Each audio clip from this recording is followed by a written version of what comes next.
ஒரு காட்டில் 2 தவளைகள் வாழ்ந்து வந்தன. எந்த ஒரு கவலையும் இல்லாமல், எந்த ஒரு பிரச்சனையும் இல்லாமல் அவர்கள் இருவரும் தங்கள் வாழ்க்கையை சந்தோஷமாக வாழ்ந்து வந்தனர்.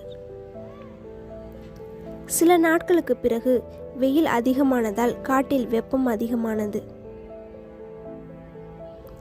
அத்தோடு கொஞ்சம் கொஞ்சமாக அவர்கள் வாழ்ந்து வந்த குளத்திலும் தண்ணீர் வற்ற ஆரம்பித்தது. அப்போது ஒரு தவளை சொன்னது, அக்கா, வெப்பத்தினால் குளத்தில் இருந்த எல்லா தண்ணீரும் வற்றிவிட்டது. நாம் இருவரும் உயிரோடு இருக்க வேண்டுமென்றால் தண்ணீர் இருக்கும் இன்னொரு இடத்திற்கு சென்றுதான் ஆக வேண்டும். இல்லை என்றால் நாம் இருவரும் இறந்து விடுவோம் என்றது. மற்றொரு தவளையும், ஆம், நீ சொல்வது சரிதான். நாம் தண்ணீர் இருக்கும் இன்னொரு இடத்திற்கு செல்ல வேண்டும் என்றது. அவர்கள் இருவரும் வேறு இடத்தை தேடி பயணித்தார்கள்.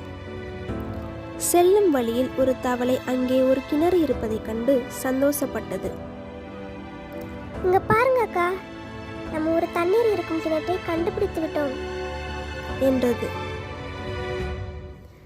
அந்த கிணறு மிகவும் ஆழமாக இருந்தது. அப்போது அந்த தவளை மற்றொரு தவளையிடம், என்ன பார்த்து கொண்டு இருக்கிறீங்க? நாம் தண்ணீர் இருக்கும் பெரிய கிணற்றை கண்டுபிடித்துள்ளோம். இருவரும் இந்த கிணற்றுக்குள் குதிக்கலாம் என்றது. அதற்கு மற்றொரு தவளை, இல்லை இல்லை, நாம் அவசரப்பட வேண்டாம். இந்த கிணறு மிகவும் ஆழமாக உள்ளது. நாம் வாழ்ந்து கொண்டிருந்த அவ்வளவு பெரிய குளமே வெப்பத்தில் வத்தி போயிடுச்சு. இந்த ஆழமான கிணறு வற்றிவிட்டால் நம்மால் இதிலிருந்து வெளியே வர முடியாது. எனவே சிறிது தூரம் பயணிக்கலாம். கண்டிப்பாக இன்னொரு குளத்தை நம்மால் கண்டுபிடிக்க இயலும் என்றது.